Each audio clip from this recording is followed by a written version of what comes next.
warahmatullahi wabarakatuh. Kembali lagi bersama aku Tessa di Podcast Iki PGRI Bojonegoro. Oke teman-teman, sekarang kita di bulan April ini memperingati Hari Kartini ya. Jadi kita udah ada tema baru, yaitu tentang keteladanan Kartini. Dan sekarang Tessa juga udah gak sendirian lagi kok. Tessa juga sudah kedatangan tamu spesial nih, ibu terhits di kampus kita Iki PGRI Bojonegoro. Siapa sih yang gak kenal? Udah tahu semuanya dong pastinya ya. Oke, langsung aja deh, nggak usah basa-basi lagi ya, karena kalian pasti udah nggak sabar lagi dong menunggu siapa sih tamu yang akan kita undang di podcast kita kali ini. Oke, langsung saja kita undang nih Ibu Dr. Ima Isnani Taufikur Rohmah. Apa kabar Ibu? Baik-baik Tessa, alhamdulillah, terima kasih sudah diundang di podcast Iki PGRI Bojonegoro. Iya. Ya. Oke, Ibu sehat? Alhamdulillah sehat. Alhamdulillah. Puasa ya Ibu hari ini? Puasa lah ya. Iya, semoga tetap istiqomah sampai azan maghrib nanti ya Bu. Oke, teman-teman, karena kita sudah menaati protokol kesehatan, jadi kita semua ini di sini izin untuk melepas masker. Kita lepas nih? Iya, kita lepas aja Bu, nggak apa-apa. Karena kita kan sudah izin juga dan sudah melakukan setelah menaati protokol kesehatan. Oke.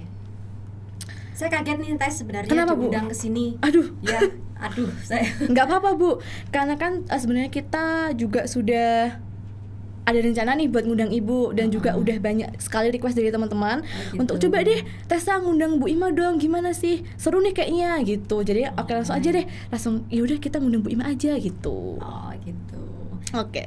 Jadi tentang ini ya, keteladanan Kartini. Iya, hari ini kita temanya tentang keteladanan Kartini Ibu. Jadi apakah sih keteladanan Kartini bagi Ibu sendiri itu apa? Kita juga pengen tahu jawaban dari Ibu itu apa. Oke, jadi Ibu nggak keberatan ya untuk Tessa wawancarai hari ini? I'm fine. Siap.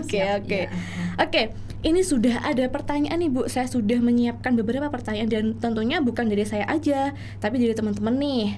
Oke, langsung aja Ibu ya. Kita mulai dulu untuk pertanyaan yang pertama. Dari siapa nih? Sulit nggak nih? Aduh, enggak dong Bu, tinggal jawab aja. Iya. Kayaknya lebih sulit dari pertanyaan-pertanyaan ujian. Iya biasa nih tes on cam gini ya kita. Oh, kita santai aja Bu, relax. Oh iya. Oke, pertanyaan pertama. Sebenarnya nih Bu ya, apa sih keteladanan Kartini menurut Ibu itu gimana? Kok pertama sudah langsung sulit nih ya? Enggak Bu, kita kan temanya Kartini, jadi kita bahasnya Kartini dulu deh. Iya. Selama ini Kartini itu bagi teman-teman dan kita semua itu diidentikan dengan biasanya ya kalau pas hari Kartini itu selalu identiknya pakai kebaya, pakai jari dan sebagainya. Kalau menurut saya pribadi sebenarnya itu bukan keteladanan Kartini, artinya itu hanya simbol aja ya. Tapi sebenarnya juga bukan simbol dari Kartini sendiri, batik dan kebaya dan jari itu, karena itu memang pakaian yang saat itu lagi tren, istilahnya memang ya waktu itu pakaiannya seperti itu. Dan itu dipakai untuk semua wanita. Jadi bukan hanya Kartini saja yang menggunakan kebaya dan batik. Nah, tentang keteladanan Kartini sendiri kalau menurut saya sih membaca biblionya beliau dan pernah nih lihat filmnya. Iya, saya tahu dia. Nonton nggak? Nonton Bu, nonton bagus banget dan itu emang bener-bener inspirasi kita sebagai kaum wanita ya Bu ya. Gitu ya. Iya. Kalau aku melihat sarinya dari beliau itu berani dan berani dan optimis. Berani dan optimis, artinya dia berani mendobrak apa yang memang waktu itu menjadi aturan orang tua atau aturan yang memang sebenarnya itu bisa bagi kita wanita itu untuk lebih maju, kita open mind, keluar rumah. Nah, itu sebenarnya bisa. Jadi dari film itu, dari beliau saya lihat semangat beliau itu untuk mendobrak tradisi wanita yang hanya gini nih, seperti itu. Harus bisa lebih maju lagi. Bayangkan misalnya kamu hidup pada zaman dahulu, rasanya kan nggak enak, kamu nggak bakal bisa jadi host di podcast. Jadi yang di tahun dulu zamannya itu berarti kita dituntut untuk menjadi di rumah aja nih, nggak boleh keluar kemana-mana gitu kan Bu ya, kurang iya. lebihnya. Oke. Dan kalau menurut saya sih ya itu berani dan optimis gitu. Iya, jadi ini teman-teman buat kalian semuanya para wanita tentunya pada zaman milenial ini kita dituntut untuk menjadi perempuan yang berani dan juga optimis agar Tapi kita tes nggak hanya berani dan optimis Apa aja dong, Bu? cuman ya ada aturan-aturannya tes juga nggak cuma berani, oh kita berani lah gitu, bukan. Iya, Tapi ya berani yang terukur gitu ya. Iya, harus ada takarannya nih. Jadi nggak langsung, oh kita harus berani nih, gila kan nggak gitu juga ya Bu ya. Oke. Selanjutnya nih Bu, mau kepo Lebih lagi sulit? nih. Lebih sulit? Enggak lah. Kepo. Menurut Ibu ini ya, takaran keberhasilan untuk sebuah keteladanan Kartini itu seperti apa? Maksudnya takaran keberhasilan emansipasi Iya, wanita sendiri ya. betul. Karena memang yang digaungkan kan emansipasi Iya, wanita. emansipasi wanita. Kalau saat ini saya rasa sudah tercapai ya. Semuanya? Ya belum sih. Belum. Cuman intinya dari perjuangan Kartini untuk mendongkrak emansipasi wanita itu sudah saat ini. Apa sih sekarang ini Iya. bidang yang tidak diterjuni wanita? Politik oke, ekonomi Iya, semuanya oke. bahkan ya Bu ya, hampir semuanya didominasi sama iya, wanita. Betul. Ya bukan didominasi, ada peran wanita di situ. Iya. Kalau menurut saya begitu ya. Jadi ada yang duduk di eksekutif ya toh, ada yang di legislatif, bahkan pemimpin enggak. Ibu rektor kita aja sekarang wanita loh. Iya nih, Ibu rektornya sekarang wanita Tangan loh. dong, Emansipasi ya. wanita nih. Artinya kita bisa mengambil peran itu bisa ya, namun juga pastinya ada aturan-aturan yang wanita itu memang ada, wanita itu keterbatasan ada, artinya norma sosial dan sebagainya. Tapi asal kita melakukan sesuatu itu pada batasnya, ada ukurannya, insya Allah bisa. Dan emansipasi wanita sekarang itu saya rasa sudah, sekarang coba kamu lihat dulu istilahnya petugas yang bekerja di pengisian bensin itu yang di Pertamina gitu ya Bu. Iya. Bukan Pertamina aja ya. SPBU. SPBU. Dulu kan itu hanya laki-laki tes, ya kan. Tapi sekarang ternyata sekarang itu sudah dijajah wanita juga begitu. Artinya wanita bisa masuk di situ selagi itu memang kita tidak melanggar norma begitu. Iya. Jadi teman-teman, kita semuanya itu nggak dilarang kok untuk bekerja. Jadi nggak semuanya pekerjaan itu didominasi oleh laki-laki. Jadi kita sebagai perempuan juga harus bisa mendominasi di bidang pekerjaan atau di bidang lainnya. Jadi nggak semuanya kok laki-laki, harus laki-laki nih. Enggak dong, kita wanita juga bisa naik gitu. Genteng ya, kalau bisa jangan laki. Enggak lah Bu, kita sebagai wanita nggak mungkin tuh naik genteng. Loh, mungkin lo tes ya. Kalau emang terpaksa kan kita juga harus naik genteng kan gitu. Tapi kita mikir-mikir lah Bu, nanti kalau jatuh gimana? Soalnya kan ini tugasnya cowok gitu. Oke, kalau kemarin sih saya sempat Bu nih baca sekilas dari kurikulum fitnya Ibu. Nah, iya dong. Ibu ini sekarang berusia 38 tahun. Tua. Nggak apa-apa, tapi jiwanya tetap muda Ibu. Muda dong harus ya. Dan kira-kira nih ya, Tessa dengar kemarin tuh Ibu sudah mendapatkan gelar baru, yaitu menjadi dokter. Apakah benar Ibu? Ya benar. Alhamdulillah. Oke. Selamat untuk Ibu atas gelar barunya, dan semoga di gelar barunya ini mendapat manfaat dan juga keberkahan selalu. Amin. Oke. Pernah nggak sih Bu cita-cita nih sampai S3 itu ada nggak dulu mimpi? Enggak ya. Karena bagi saya itu cita-cita itu short term ya, bukan long term. Artinya short term goal ya. Jadi jangka pendek nih yang mau. Saya memang tidak pernah set cita-cita itu jauh. Misalnya besok ya, kalau set cita-cita orang paling jauh itu ya meninggal dengan husnul khotimah lah ya. Saya rasa begitu. Itu cita-cita semua orang ya. Tapi memang setting dari keinginan saya, cita-cita. Saya dulu cita-cita SD itu bermetamorfosis kok, Tes. Iya, berubah-ubah ya Bu ya. Itu pengen jadi bakul rujak ya. Karena kita suka rujak kan gitu. Pikiran kita enak nih jual rujak karena nggak perlu beli gitu. Dan SMP berubah lagi, pengen jadi penyanyi ya. Aduh, bisa nyanyi dong Bu? Enggak. Meskipun sekarang gembreng ya, karena suka nyanyi. Iya, tapi hobi ya Bu? Punya hobi nyanyi? Mungkin? Ada. Alhamdulillah ya, sama dong Bu sama saya. Oh gitu ya? Iya. Oh iya. Kapan-kapan kita collab. Kita duet ya Bu. Lagunya apa? Kita bicarakan lah Bu nanti di belakang. Nah, jadi bagi saya bukan hal yang jangka panjang yang akan kita raih. Bagi saya itu lebih suka setting cita-cita itu short term. Misalnya saya tuh bahkan baru punya cita-cita jadi dosen tuh kan umur berapa ya, Tes? 27 tahun ya. 27 tahun. Sudah tua lah kalau menurut saya. Dan saya memang agak terlambat mengawali karir di situ. Jadi short term ini akan mempermudah kita untuk mencapai long term goal. Jadi dari inilah S2 gitu ya, S2 gitu ya. Alhamdulillah dibiayai kemarin ya sama kampus S2. Kemudian kok begitu ya, S3 gitu. Jadi nggak ada besok jadi guru besar gitu, nggak ada. Jadi inilah apa dulu lah. Jadi gitu. Berproses ya Bu semuanya. Jadi kita ngejarnya nggak menggos gitu. Artinya kita nggak malah stres dengan target yang itu. Kalau saya seperti itu. Jadi teman-teman ya, semuanya itu ada prosesnya. Jadi semuanya itu nggak instan dong. Nggak mungkin lah kita dari nol langsung di atas, kan nggak mungkin. Jadi harus melalui proses dan tahap-tahapnya. Jadi bisa juga nih buat teman-teman harus semangat untuk mencapai sebuah kesuksesan dan juga keberhasilan. Oke Bu, jadi dulu kalau pengen tahu nih Bu ya, dulu Ibu itu waktu S1 di mana Bu? Oh iya, saya S1 sebenarnya aku sekolah ini pindah-pindah ya Tes. Pindah-pindah? Bukan pindah-pindah gitu. Awalnya aku memang tidak ada kepakaran di bahasa Inggris. Artinya kuliahku dulu nggak bahasa Inggris ya. Yang waktu S1 dulu? Ternyata kita ya nggak tahu nasib, juga hobi juga. Betul. Saya dulu sebenarnya pingin kuliah di S1 bahasa Inggris, tapi ternyata malah nggak diterima. Akhirnya di Brawijaya Administrasi Publik gitu. Jauh banget lah dari bahasa Inggris. Karena memang waktu itu ya diterimanya di situ gitu ya, mungkin belum pinter gitu. Iya, alhamdulillah, tapi disyukuri ya Bu ya. Iya, setelah itu saya bekerja di swasta. Berarti setelah lulus S1 itu langsung bekerja ya Bu? Iya, dan kebetulan memang saya lulus 7 semester ya. 7? Bukan pinter loh ya, karena memang keadaan ya, jadi bukan pinter. Jadi 7 semester, kemudian saya bekerja. Setelah bekerja saya menikah, normatif ya wanita, menikah, melahirkan, dan setelah itu saya tidak bekerja lagi. Akhirnya saya menjadi ibu rumah tangga, sempat waktu itu menjadi ibu rumah tangga. Tapi dalam hati saya, kok saya begini ya? Kok gini-gini aja mau stuck di sini kayak gitu ya Bu? Gitu. Jadi pengen maju. Merasa menjadi orang paling terendah ya, terendah yang padahal sebenarnya enggak kan, ibu rumah tangga itu malah hebat loh ya, ibu rumah tangga harus banget. Semangat ya.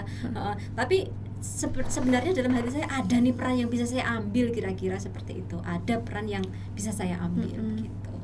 Jadi waktu itu baru bermigrasi menjadi guru ya. Saya guru sempat jadi guru ya Bu? Guru SD Tes waktu itu. Aduh Bu, sabarnya minta ampun itu Bu kalau SD. Sabar lagi, udah hilang hatinya gitu ya. Jadi berisi banget, dan jadi guru SD itu benar-benar harus menjadi role model bagi siswanya. Tulisannya harus bagus, kemudian teladan-teladan itu harus bagus, karena anak ini imigran gitu. Karena anak kan memang pada dasarnya kan harus dicontohi dengan hal yang baik ya Bu ya, karena anak itu kayak nyantolnya tuh gampang gitu. Jadi buat kalian nih kalau punya adik di rumah itu harus mencontohkan adiknya yang baik-baik aja, jangan kayak diajarnya yang jelek-jelek gitu, nanti adiknya ikut-ikutan. Punya adik Tes? Punya, alhamdulillah punya. Tapi udah gede Bu, udah SMA. Oh iya, berarti kamu yang dicontohin. Iya. Oke. Selanjutnya Ibu jadi S3 ini sempat ada kayak gimana? Gak nyangka gitu, ya Allah kenapa ya sekarang kok alhamdulillah bisa nyampe di S3 ini, ada gak sih Bu? Kayak rasa syukur tersendiri kayak gitu, ada gak? Ya pasti ada Tes, tapi sekarang ini S3 itu sudah biasa loh Tes. Iya sih. Kalau kamu baru S1 nanti udah bukan ini, S3 itu sekarang udah biasa banyak ya, istilahnya bukan hal yang wow lagi. Sekarang setting standar pendidikan sudah meningkat ya, artinya untuk menjadi guru kita diharapkan S2 nih, S2. Untuk dosen diharapkan S3, dan itu sudah biasa gitu, dan itu memang harus ditempuh seperti itu. Nah, tinggal setelah S3 ini ya, setelah menjadi doktor itu perlu istilahnya semacam hal yang ingin dicapai lagi kan pasti ada, tapi utamanya ya bagaimana kita itu memantaskan diri menjadi bahwa kita itu dokter gitu. Artinya dalam hal bagaimana kita memberikan kualitas pembelajaran kepada mahasiswa, bagaimana kita bisa berkontribusi ke masyarakat, bagaimana kita bisa beraktualisasi diri yang maksimal, ya itu hal yang harus dicapai. Itu belum akhir ya, harus dicapai, dan itu memang saya belum ya, saya masih berupaya untuk seperti itu. Artinya memantaskan diri bahwa kita ini dokter, kita harus ini nih memantaskan diri, artinya ya harus ada beda nih Tes ya. Iya. Maksudnya beda gimana Bu? Maksudnya gini, dulu waktu mahasiswa itu diajar Bu Ima waktu masih S2 masih S2. Itu pastinya sekarang harus ada beda rasa. Oh ternyata setelah Bu Ima S3 itu begini nih ngajarnya. Oh jadi kayak ada semacam perubahan sedikit. Betul. Gitu ya Bu ya? Ya harusnya nggak sedikit, banyak ya, karena peningkatan kualitas mengajar. Oh gitu. Nah, itu masih kita upayakan, masih kita berusaha untuk capai. Itu yang belum tercapai. Gitu. Ya semoga apa yang ingin dicita-citakan Bu Ima, kita semua mendoakan semoga akan segera tercapai dan juga berhasil ya Bu ya. Amin, dan ya. diberi kemudahan terutama. Tentunya dengan upaya tes. Iya, ya. tetap dengan usaha yang maksimal dan juga ikhtiar Bu ya, tidak lupa untuk selalu berdoa semoga diberikan selalu kemudahan. Oke, langsung aja nih, ada pertanyaan lagi nih Bu kayaknya. Sebentar ya, saya lihat dulu. Waduh, dari siapa nih? Apa ya? Aduh, banyak banget loh Bu ini Bu, saya sampai bingung dipilih harus tes, jangan yang sulit-sulit ya. Yang gampang aja. Yang gampang aja, aduh. Yang gampang aja. Soalnya udah biasa ditanyain yang sulit-sulit tes, yang mudah-mudah aja. Oke. Berbicara tentang masa kecil nih Bu ya, kita flashback dulu lah, flashback sedikit. Mudah nih, jika dapat mengubah satu hal tentang masa kecil Ibu, apa yang ingin diubah dalam hidup Ibu? Apa kira-kira? Kok sulit? Nggak, kita ceritanya flashback sebentar ke masa kecil gitu kan. Itu kan pasti ada kayak apa ya, harapan atau juga keinginan di masa kecil yang belum tercapai sampai sekarang, itu pasti kan ada. Nah, kira-kira itu apa Bu? Yang mau diubah dari masa kecil? Yang mau diubah. Apa ya kira-kira? Aduh, bingung nih. Ya kalau saya sih ya dulu ingin jadi anak Pak Jokowi berarti sekarang. Jadi anak presiden. Artinya saya ingin jadi kakaknya Gibran, tiba-tiba nih, oh kamu ternyata kakaknya Gibran gitu. Enggak bercanda ya. Oke. Apa ya Tes? Kalau menurutku masa kecil itu hal yang nggak perlu harus diganti, atau kita nggak ingin lah merubah masa kecil karena sedih, senang, bahagia, suka, duka di masa kecil itu warna tersendiri dalam kehidupan kita. Jadi kalau dibilang apa sih Bu yang mau diubah dari masa kecil? Loh, itu malah memori kita yang terindah ya. Berarti nggak ada Bu?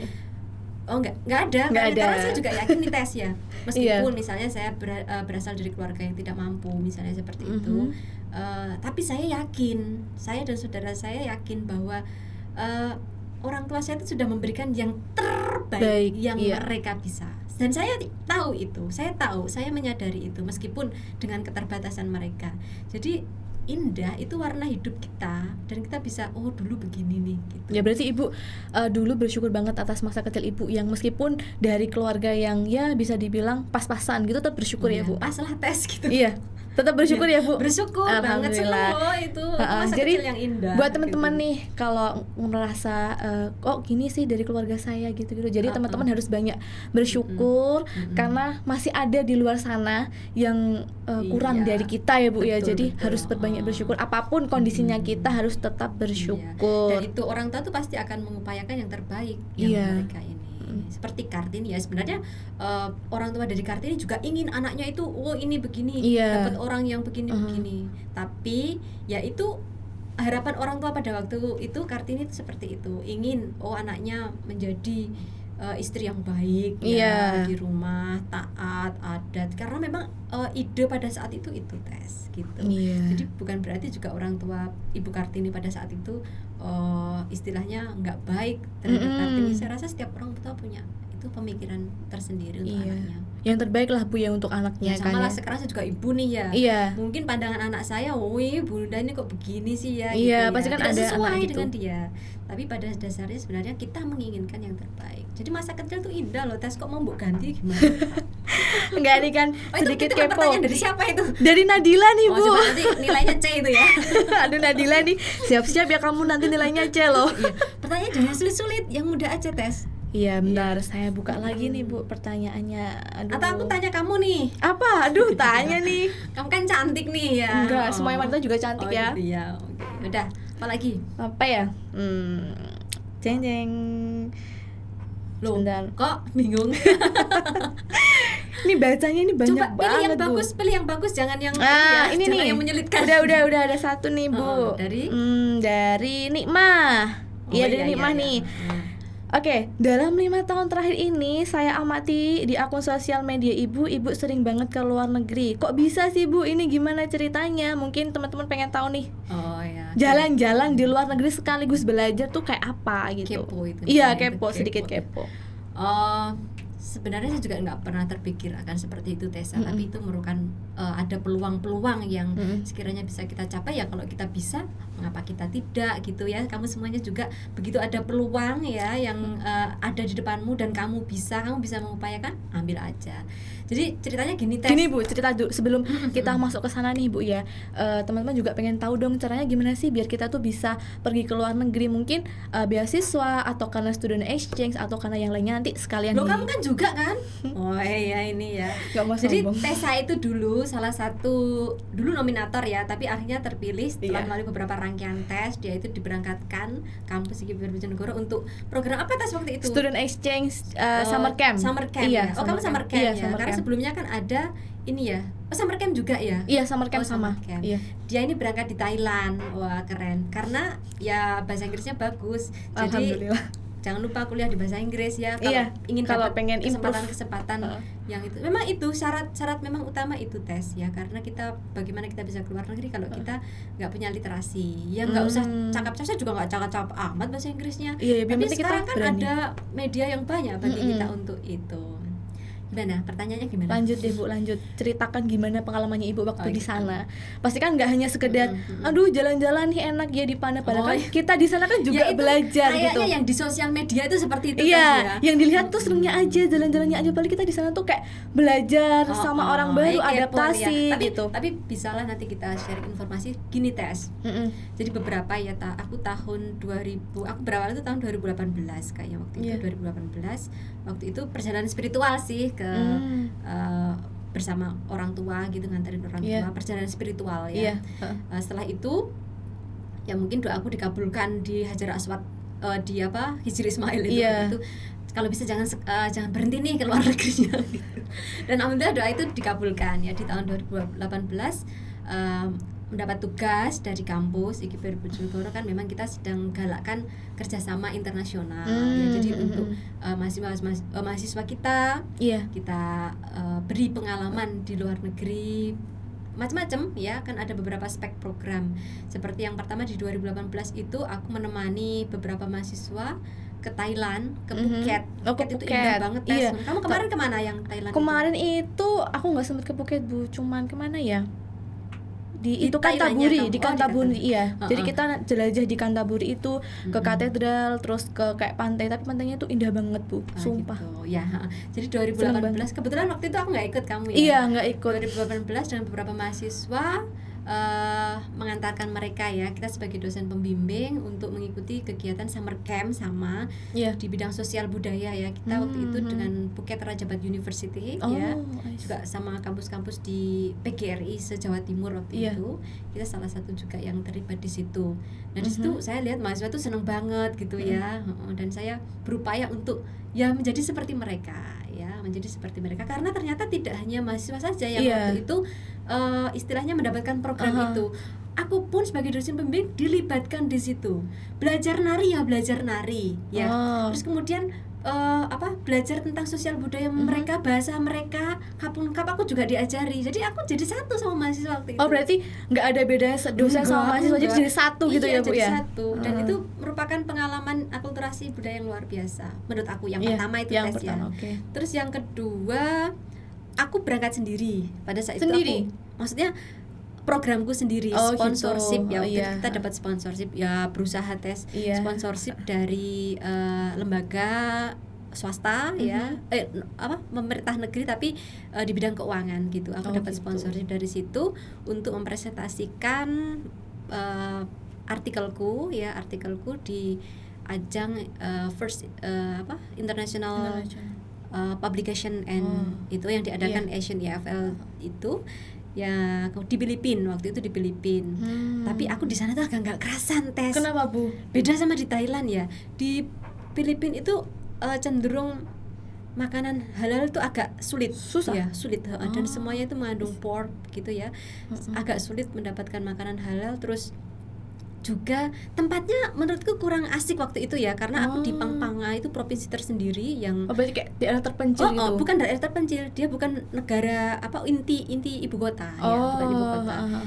Bahkan istilahnya transportasi aja kita masih pakai jeepney itu mobil khusus di Filipina yang kayak angkut gitu, tapi bentuknya unik gitu, bentuknya unik.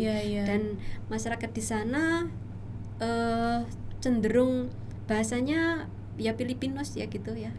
Jarang yang Filipinos. bisa bahasa Inggris Bu berarti di sana. Bukan second language di sana. Gitu. Bukan second language. Kalau di Thailand masih bisa ya kita ngobrol itu orang tuh ya ada suka dukanya sih Bu, ada yang paham ada enggak juga. Banyak juga sih mereka yang ini bahasa Inggris juga sih.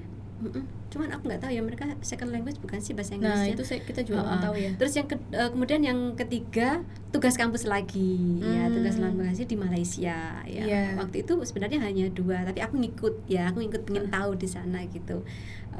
Ngikut di Malaysia untuk program ITP program untuk mahasiswa kita juga. Jadi International Teaching Practicum. Jadi mahasiswa kita dicoba nih trial ngajar di sekolah di Malaysia. Oh berarti gitu. kita ngajarnya di Malaysia gitu ya Bu ya. Waktu itu di SMK Pauh Jaya di Malaysia. Di waktu itu di Malaysianya bukan di Malaysianya sih, tapi di aku kok lupa ya. Gimana? Coba diingat lagi memorinya. Dia ini pulau tersendiri. Jadi kita nyebrang. Nyebrang. Enggak sih, pesawat dari KL kita ke kok lupa ya aku namanya. Gimana sih? Aduh lupa. 2000 saking banyaknya. Enggak gitu juga sih. Lupa aku waktu itu. Lupa, nanti tak sebutin deh kalau udah ingat. Yeah, di situ mahasiswa kita mengajar di sekolah mereka, namanya SMK tapi sebenarnya masih levelnya SMP. Kalau di sana namanya SMK. Oh gitu. Ya, Sekolah Menengah Kebangsaan. Nah, namanya gitu ya Bu. SMK Pauh Jaya waktu itu di situ mahasiswa kita bahasa Inggris dan matematika waktu itu. Dan dosen juga melakukan kerjasama joint research dengan dosen di University Science Malaysia selaku yang memfasilitasi itu. Dan itu sudah berlangsung tahun ini karena pandemi nih ya. Kita cancel semuanya gitu. Oh berarti nggak ada nih Bu? Nggak ada atau memang di pending dulu? Iya pending. Pending. Terus kemudian yang ketiga aku ke Dubai ya, Dubai. Kayaknya Dubai itu bagus banget karena aku kemarin sempat lihat di postingannya Ibu di Instagram itu kayak indah banget gitu ya di Dubai. Iya. Gitu banget. Aku melihat Dubai itu negara yang modern, ya. Tapi aku tidak menyangka ya. Ya itu aku juga sponsorship juga Sponsorship aku juga ngajukan artikel untuk dipresentasikan di sana dan alhamdulillah disetujui untuk didanai. Jadi aku kesana itu semi gratis gitu. Iya. Sama dosen-dosennya lain atau sama mahasiswa nih Bu? Sama teman. Sama temanku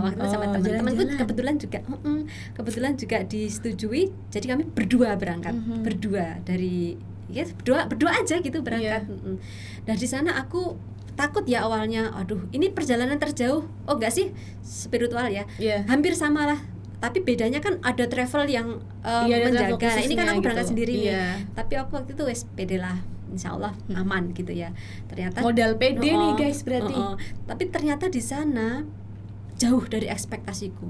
Aku tidak menemukan orang itu kayak di Indonesia justru yang cocok amat loh Indonesia itu orangnya. Di sana itu kita bertanya itu sangat-sangat dihargai, kita sangat ditunjukkan, benar-benar ini wanita itu penting di sana. Bahkan aku itu koperku itu dibawakan naik tangga. Berarti kita jadi wanita di sana tuh kayak spesial banget gitu ya Bu ya. Iya. Kayak diperlakukan nggak tahu kalau memang mereka memperlakukan orang asing seperti itu ataukah dengan orang origin sendiri juga begitu ya. Tapi yang aku tangkap orang di sana itu ramah, baik ya. Dan negara teraman, meskipun tidak ada polisi berkeliaran ya. Dubai itu negara teraman karena apa? CCTV itu everywhere. Di mana-mana. Jadi orang tuh takut melakukan kejahatan ya. Nah, kalau di sini kan CCTV-nya gitu justru. Jadi kalau menurutku negara teraman itu di sana dan mewah ya. Jadi angkot aja itu pakai Innova terbaru kita lah seperti itu. Tapi untuk biaya hidupnya di sana itu gimana Bu? Mahal atau enggak? Iya sih gitu. Tapi kalau kita bisa menemukan tempat-tempat yang murah itu sebenarnya ini aku pertama kan waktu itu belum tahu ya tempat yang murah di mana. Setelah kita jalan-jalan tahu, ternyata di sini lebih murah, tapi udah mau pulang tahu. Di sini lebih murah, oleh-oleh di sini lebih murah gitu. Itu yang 2019 aku ke Dubai ya. Terus kemudian aku juga 2019 ke Jepang, ini terakhir aku sebelum pandemi. Di Jepang enak di sana. Paling luar biasa kalau menurut aku karena aku berangkat dengan teman juga berempat. Kalau ini berempat agak rame kan ciwi-ciwi nih. Ciwi-ciwi iya dong. Ciwi-ciwi itu juga sama, aku juga dapat sponsorship ya. Jadi sebenarnya bukan aku tuh punya duit banyak ya, tapi berupaya untuk dapat itu kan gitu. Begitu ada peluang, ini ya aku bisa ya, tak ambil gitu. Ya meskipun kita pasti akan mengeluarkan sedikit uang pastilah, tapi ya istilahnya worth it lah dengan pengorbanannya begitu. Di Jepang itu juga sama, aku di senternya Tokyo ya, di senternya Di Tokyo. Perjalanannya ya nggak enak-enak amat, kita cari penerbangan yang murah banget meskipun direct ya, murah amat. Terus kemudian aku bawa makanan dari Indonesia karena takutnya di sana nggak ada makanan yang cocok ya, maklum kalau nggak nasi kan kita ini. Aku selalu bawa ini nasi gulung. Nasi gulung itu kayak apa, Bu? Ya nasi Jawa yang digulung pakai gitu daun ya. Itu awet. Aku bisa di sana bertahan. Nggak basi ya, Bu? Nggak, kan kita lama, pemasakannya lama. Di sana bertahan 2 hari. Lumayan ngirit 2 hari untuk makan. Aku bawa sambel ya, bawa berambang goreng. Udah makan sama itu aja sudah enak. Bawa caos juga enggak? Enggak. Oh ini pop mie ya. Oh pop mie. Kemarin kalau nggak salah itu deh, Bu, di apa ya, kayak suruh buka tasnya, kalau yang kayak caos itu disita gitu. Oh iya, itu pengalaman di Jepang. Sedih banget. Jadi aku tuh udah belanja, udah dipersiapin nih, beli ini buat di sana nanti. Soalnya kan ya kita kan ilat Jawa lah. Oh, ilat Jawa ya. Jadi kita kayak bawa kecap sendiri, bawa itu sendiri. Tapi ternyata pas dari sana, ya Allah, dikeluarin semuanya, ini nggak boleh dibawa. Ya Allah, sedih itu banget. kejadian tes. Jadi gini ya, temanku yang waktu di Jepang itu bandara terus disiplin kalau menurutku. Di Dubai mah makanan lewat gitu ya. Di Jepang yang itu temanku bawa buah ya, bawa buah dan ya parahnya bawa empek-empek gitu ya. Sampai bawa empek-empek sampai ke Tokyo ya, guys. Temanku memang di Palembang ya, bawa empek-empek gitu. Nah, waktu pemeriksaan koper nih ya, yang itu ambil koper itu ada anjing gede sama anjing pudel kecil gitu. Nah, aku udah takut nih. Kok anjing-anjing gitu apa? Ternyata anjing gede itu untuk merazia narkoba ya. Misalnya aku bawa narkoba gitu ya. Itu untuk merazia itu. Jadi dia koper itu diginiin gitu. Cuma dicium-cium. Dan aku herannya itu loh. Lah kok ya dia tahu kalau kita itu bawa buah gitu. Yang anjing kecil, yang anjing kecil itu tukang membau buah. Jadi gini. Nah, koper temanku kena. Padahal aku juga bawa, temanku satunya juga bawa. Tapi kebetulan lagi muter dan dia di situ. Udah nih aku dibawa di imigrasi nih. Aduh, takut sekali. Ini gimana nanti? Panik ya, Bu, pasti. Bayar berapa? Ini pikir itu waktu. Ternyata setelah itu cuma disuruh bikin declare aja seperti itu. Jadi itu pengalaman bagi aku. Kita jangan bawa makanan yang sekiranya ini di negara tertentu yang memang memberlakukan itu. Iya, kan ada juga beberapa negara yang tidak memperbolehkan membawa kayak semacam barang-barang atau makanan gitu. Ada sih beberapa memang. Tapi seneng, Bu, di sana. Seneng lah gitu. Jalan-jalan plus belanja. Tapi mungkin Kartini saat itu dulu, kalau misalnya ada sekarang mungkin juga sama ya, Tes. Ibu kita Kartini ya. Kan beliau ini ingin ya. Bahkan dulu beliau sudah berteman dengan ini ya, orang-orang Hindia Belanda. Iya, pada zamannya. Jadi sudah berteman begitu. Ibu Kartini mungkin itu juga lebih banyak temennya ya, Bu. Lebih ini ya dia. Lebih luas. Karena teman-temannya kan pasti juga tapi yang enggak ada Ibu Kartini lah. dong, Tes. Kalau misalnya Kartini sekarang ini sudah enggak ada hidupnya saat ini, ya bukan Kartini lagi. Mungkin Marsinah ya. Marsinah. Oh iya. Sebenarnya banyak loh tokoh wanita itu, nggak hanya Kartini saja. Sebelumnya ada Ibu Dewi Sartika juga, pejuang juga ya. Tapi jadi mungkin Kartini itu lebih kepada emansipasi wanita yang benar-benar dikenal. Gitu. Jadi kebanyakan yang sebenarnya tuh pahlawan-pahlawan wanita tuh banyak guys, banyak banget. Ya. Tapi ya mungkin ada sisinya sendiri ya. Jadi Ibu Kartini yang memperjuangkan emansipasi wanita. Nah, itu dirasa lebih krusial mungkin lebih saat kayak ini. Kena gitu banget ya. sama kita wanita-wanita, apalagi terutama pada Loh, kamu kok nggak pakai kebaya? Pakai kebaya.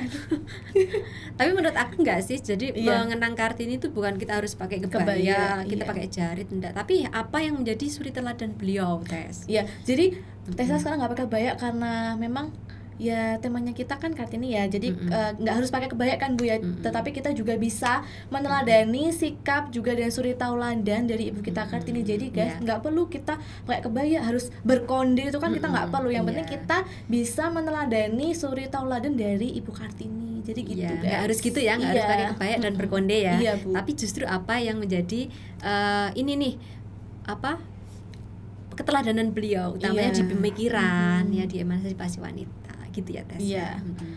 Oke, lanjut nih. Pertanyaan Masih ada banyak, Bu. Sampai saya bingung. Ada jam mengajar nih, Tes. Ada toh. Sebentar. Durasi. Sebentar, kita ini dulu untuk jam mengajarnya karena spesial nih, Bu, waktunya. Iya. Di dalam 4 tahun di luar negeri ya Bu ya, khususnya ketika Ibu menjadi dosen dan juga sekarang sudah mempunyai gelar baru sebagai dokter. Ada nggak sih Bu kayak perjuangan suka duka, apa sih yang membuat Ibu itu bisa sampai kayak apa ya, kuat banget untuk bisa mencapai saat ini gitu? Oh iya, pastinya motivasi ya Tes ya, motivasi sampai seperti ini khususnya di bidang pengajaran nih ya. Kalau menurutku ya sebenarnya yang memotivasi mengapa kita berangkat untuk sekolah lanjut lagi ya mahasiswa kita sebenarnya. Artinya sekarang mahasiswa itu sangat sudah open mind ya. Teknologi sudah luar biasa, sumber belajar sudah bukan dosen lagi sebagai sumber utama. Kalau dulu mungkin iya dosen, buku itu sumber utama ya. Tapi kalau sekarang sudah tidak. Nah, jangan sampai nih ya kita tergilus zaman ini dosen ini ya. Kalau tidak, makanya itu kita perlu upgrade pengetahuan, kita perlu update pengetahuan ya, sehingga kita masih bisa menjadi sumber utama dan atau sumber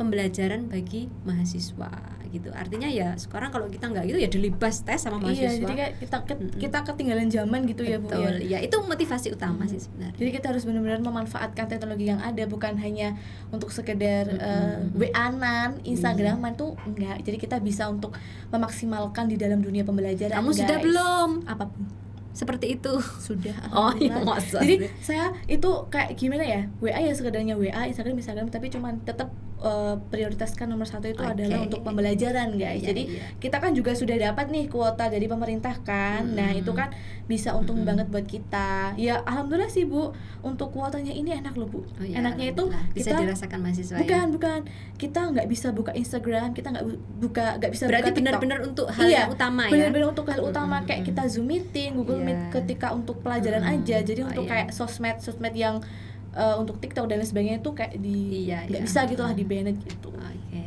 Tes apa Bu? Aku ini waktunya terbatas nih. Sebentar. Satu lagi apa sih? Nih. Apa ya? Oke. Motivasi nih Bu, motivasi untuk keteladanan Kartini untuk kita semua teman-teman ya pada zaman milenial ini apa Bu? Ya tadi yang seperti yang kita bahas tadi ya Tes, bahwa sebenarnya keteladanannya itu ya ada pada berani dan optimis, namun dengan takaran yang tepat ya. Kalau optimis sih ya kita boleh optimis ya, tapi juga dengan takaran yang tepat. Artinya optimis tanpa usaha juga nggak bisa ya. Berani tanpa usaha juga nggak bisa. Tapi semuanya juga terukur begitu ya, terukur. Apalagi kita wanita memang hidup di Indonesia ada norma-norma yang itu ya. Artinya tetap menjaga kesopanan, batas-batas wanita itu ada begitu. Itu sih menurutku.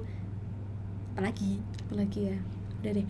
Jadi teman-teman ya, buat pesan kali ini di tema kali ini tentang keteladanan Kartini. Jadi kita itu harus berani dan juga optimis, tetap dengan mengikuti norma-norma sebagai kodratnya kita sebagai perempuan. Jadi nggak asal-asalan kita harus berani atau optimis tuh enggak. Jadi kita harus tetap ya Bu, sebagai kita kodratnya sebagai wanita tuh seperti apa gitu. Satu kata di balik capaian Ibu. Kok malah sulit terakhirnya.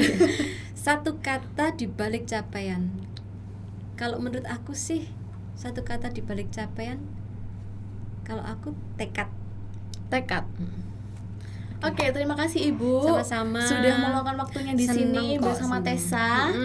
Oke teman-teman, semoga apa yang kita dapatkan pada hari ini bisa memotivasi teman-teman yang ada di rumah untuk tetap semangat untuk meraih sebuah keberhasilan dan juga kesuksesan. Oke, jangan lupa guys, follow nih ya di akun YouTube IKIPG di Bojonegoro dengan cara like, comment, and subscribe. Dan jangan lupa teman-teman kalian diajak buat nonton podcast ini loh. Dan ini sangat-sangat seru banget karena ini kita temanya Kartini, sesuai sama kita dong, emansipasi wanita kan ya. Oke, dan semoga teman-teman di rumah juga tetap istiqomah untuk tetap berpuasa sampai maghrib. Nggak sampai maghrib ya, sampai lebaran nanti. Semoga tetap istiqomah untuk puasanya. Terima kasih. Dan jangan lupa juga Spotify-nya dibuka. Kita dengarkan di Spotify dengan cara follow akun podcast IKIPG di Bojonegoro. Terima kasih, saya Tessa pamit. Wassalamualaikum warahmatullahi wabarakatuh. See you, bye-bye.